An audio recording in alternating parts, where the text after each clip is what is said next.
Assalamualaikum warahmatullahi wabarakatuh. Perkenalkan, saya Indah Kurniasari dari Prodi PGMI semester 2 dengan NIM 2222005 IMISNU Temanggung. Di sini saya akan menjelaskan tentang sejarah perkembangan demokrasi implementasi di Indonesia.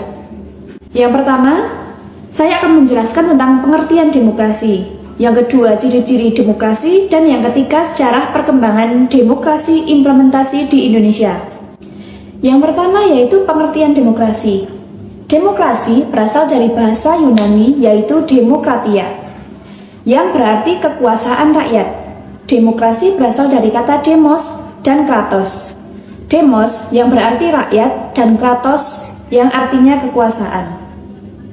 Menurut KBBI, demokrasi adalah gagasan atau pandangan hidup yang mengutamakan persamaan hak dan kewajiban serta perlakuan yang sama bagi semua warga negara.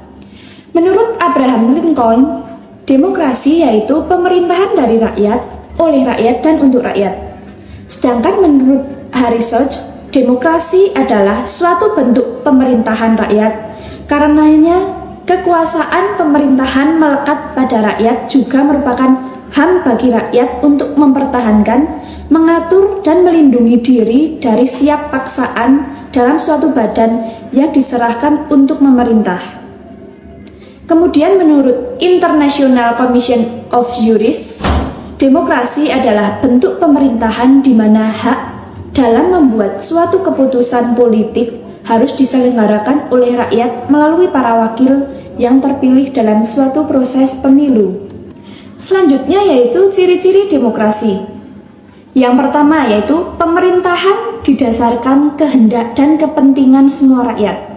Yang kedua, ciri konstitusional ialah hal yang berhubungan dengan kepentingan, kehendak, kemauan atau kekuasaan rakyat yang dituliskan dalam konstitusi dan undang-undang negara tersebut.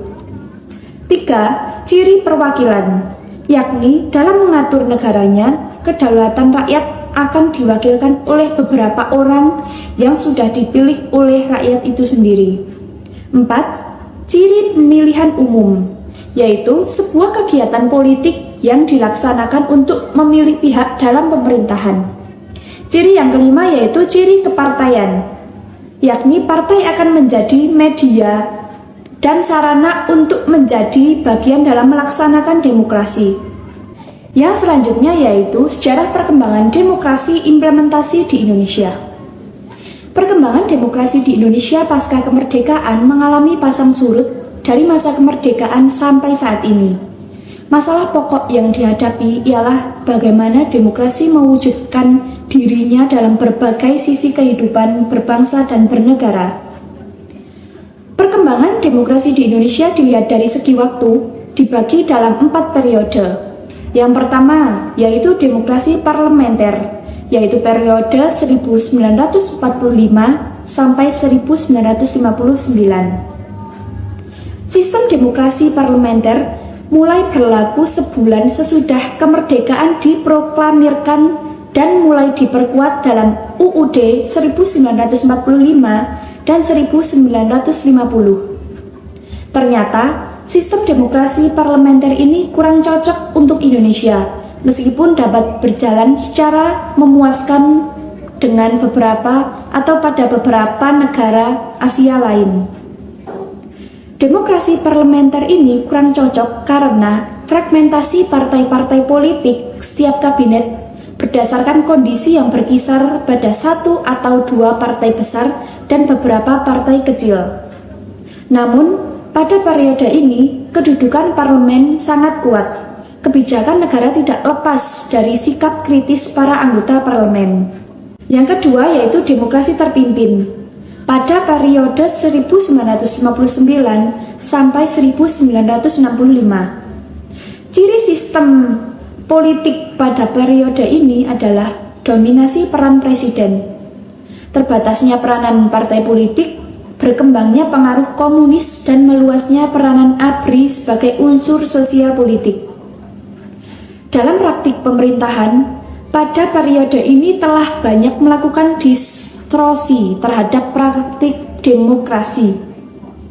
Dekret Presiden 5 Juli dapat dipandang sebagai suatu usaha untuk mencari jalan keluar dari kemacetan politik yang terjadi dalam sidang konstituante merupakan salah satu bentuk penyimpangan politik atau penyimpangan praktik demokrasi. Yang ketiga yaitu demokrasi Pancasila pada periode 1965 sampai 1998. Periode pemerintahan ini muncul setelah gagalnya G30 SPKI. Landasan formil periode ini adalah Pancasila, Undang-Undang Dasar 1945, serta ketetapan MPRS.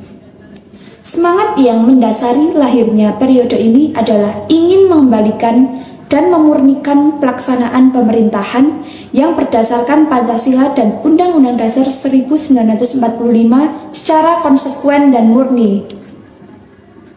Pada periode ini, praktik demokrasi di Indonesia senantiasa mengacu pada nilai-nilai Pancasila dan Undang-Undang Dasar 1945. Maka dari itu, demokrasi pada masa ini disebut dengan demokrasi Pancasila. Yang keempat yaitu demokrasi periode reformasi. Pelaksanaan demokrasi di era reformasi ini yaitu pada tahun 1998 sampai sekarang. Ditandai dengan lengsernya presiden terdahulu yaitu Soeharto yang menjabat sebagai presiden selama sekitar 32 tahun. Demokrasi Indonesia periode reformasi meletakkan fondasi yang kuat bagi pelaksanaan demokrasi Indonesia pada masa selanjutnya.